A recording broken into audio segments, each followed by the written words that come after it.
திருகோணமலையில் சட்டவிரோதமாக புத்தர் சிலையை வைக்க முயற்சிக்கும் நிலை தொடர்வதால் குறித்த பகுதியில் கடும் பதற்ற நிலை ஏற்பட்டுள்ளது. எனவே களத்தில் பெருமளவான போலீசார் மற்றும் அதிரடிப்படையினர் குவிக்கப்பட்டுள்ளதாக அப்பகுதியில் இருக்கும் எமது செய்தியாளர் தெரிவித்தார்.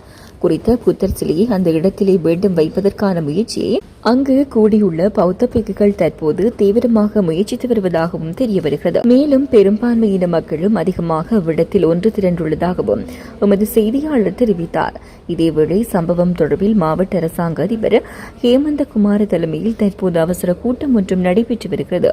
குறித்த கூட்டத்தில் புத்தர் சிலையை அங்கு வைப்பதற்கு வலியுறுத்தும் தேரர்கள் குழு ஒன்றும் அழைக்கப்பட்டு கலந்துரையாடப்பட்டு வருகிறது.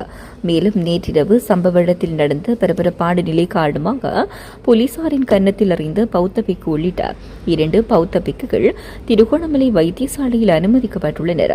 தாங்களாகவே இவர்கள் வைத்தியசாலைக்கு சென்றதாகவும் தெரிவிக்கப்படுகிறது. குறித்த 2 பௌத்த பிக்குகளும் சம்பவ இடத்துக்கு வரவேண்டிய தேவை ஏற்பட்டுள்ளதாகவும் மாவட்ட செயலகத்தில் நடைபெறும் கூட்டம் நிறைவுற்ற பின்னரே முடிவுகள் தெரியவரும் என்றும் தெரிவிக்கப்பட்டுள்ளது. இதேவேளை குறித்த இடத்தில் ஒன்று திரண்டுள்ள பௌத்த பிக்குகள் சிலர் அந்த காணிக்குரிய உறுதிப்பத்திரம் தம்மிடம் இருப்பதாக தெரிவித்து குழப்பத்தில் ஈடுபடுவதாகவும் தெரிவிக்கப்படுகிறது.